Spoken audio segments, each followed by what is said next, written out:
suppose to be fair, I started keeping birds since I was about 12 or 13. Maybe even before that. Maybe it was pure accident like that. Now I found an old half-sick pigeon. And I nursed him. Probably being in nature in me or whatever. I just nursed him back and I put him into, God be with my poor father, and we wired an old thing up, you know, and they were shit and put him into. And sure, after 3 or 4 weeks, my father goes, he's gone now, let him go. I should let your man fucking go, and your man came, flew around and phew. And once he came back, of course, that's what caught me.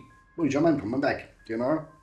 And he kept coming, and sure, after that, you can, I've been fucking pigeon last night, Jesus Christ, was on my poor father, mate.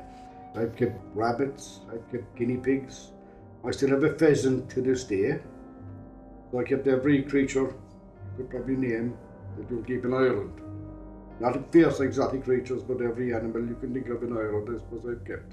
And I suppose the strangest thing that ever happened to me was I had a rabbit that a lot of people wouldn't believe that he used to actually kill my small birds. The rabbit used to come out into the same place as the birds, we'll say. But of course the rabbit food, I used to also feed the rabbit bread in, as well as his food, and he got a small bit cute and started bringing the bread out with him, and of course the birds would land on the floor for the bread. Now, it took me weeks to find this out, but I actually thought the birds were actually passing, they were small birds, and they were zebra finch, small lads, and I thought they were actually passing me over my head when I used to go into to feed them. I said, this fucker, I said, he's so clever. And I mean, an animal is not clever, to be fair. Well, then again, take a pigeon that'll fuck off and come back home and, you know, things like that. I said, an animal is normally not that clever, but I said, this fucker, just pick up the bread and drop, and he used to do it. Drop it out and he'd stand there like a cat.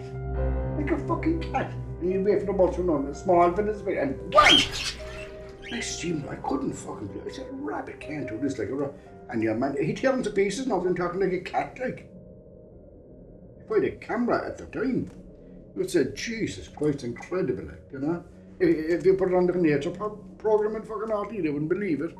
I actually said to the vet, well, he's a vet that I work with the Cork County Council, and I actually said to the vet, he'd be the vet with the Cork County Council, what happened? And the man actually looked at me and said, this fella, okay, honestly, you know?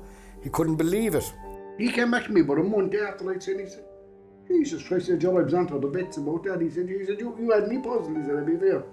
But he said, I went on to other vets about that. And seemingly wants to do it. Once, he said, maybe what happened, he reckoned, what happened to the rabbit, he reckoned was, he said, was there a bird died and fell on the ground or something? He said, maybe there was, you know, no, I saw my name at the time. And he said, maybe a man nibbled at it and tasted the blood and tasted. And seemingly want you taste. Seemingly we're the same humans.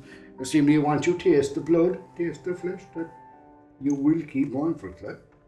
And your man kept fucking going for it, boy, and kept going for it, and wasn't happy with his seed or his lettuce or, you know, which you normally would be.